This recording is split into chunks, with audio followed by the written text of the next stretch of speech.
So today I'm going to talk to you about this thing called stigma in mental health. Now, stigma is a word you hear a lot nowadays. In fact, it's kind of sexy to put it on something, right? Presentations about stigma. And I think a lot of times people really don't know what it means, so I want to talk to you about that. In our society, we are comfortable with talking about issues with people as long as they are from the neck down. Okay? You will see that, celebrities put their mastectomies online now. But anything from the neck up, we're really uncomfortable talking about as a society. I was in Los Angeles and a few weeks ago, and I went to Sizzler. I love going to Sizzler. People like Mike, you can go to nicer places. I'm like, no, I like my cheap Sizzler steak. And I'm sitting there trying to eat my little cheap Sizzler steak, and I see on TV that in Fort Hood there was another shooting. And people talking about mental health again. And the only time we're okay talking about this mental health thing is when something happens. So the reason I'm here is because I care about all of you, and I know that you probably deal with people who have mental health challenges, and many of you have your own mental health challenges. So I'm here today because I care about you. I don't know you, but I really care about you, and I want you to hear me out. So even though I'm not a resident service coordinator, can you at least listen to where I'm coming from? Can you do that? So stigma, in my mind, is when people judge you, make negative assumptions about you, or discriminate against you because you're different.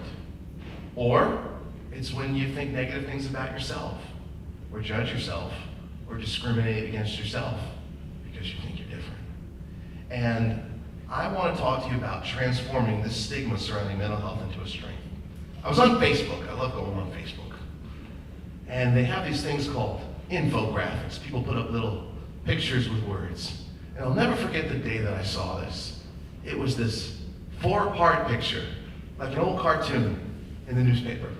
And in box number 1, it said, if you have a cold, and you put that on Facebook, feeling sick today with a frown, people will comment, feel better, take echinacea. In box number 2, it said if you have a broken arm, people will sign your cast. In box number 3, it said if you have to get surgery, people will come visit you. They might even give you a card or a little stuffed animal. And in box number 4, it said that if you have mental health issues, people get far away from you. Well, my name is Mike Feeney, and I struggle with mental health issues. If you need to get far away from me, the door's right there.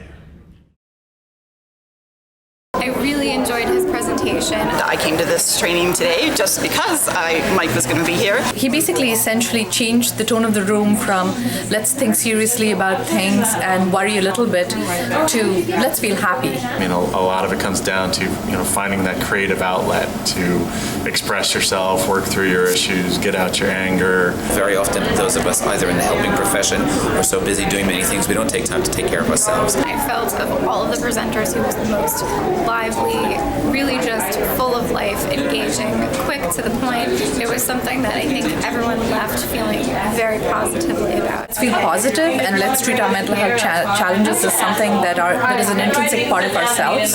Keep the conversation around disability going so that we can achieve our goals of full inclusion.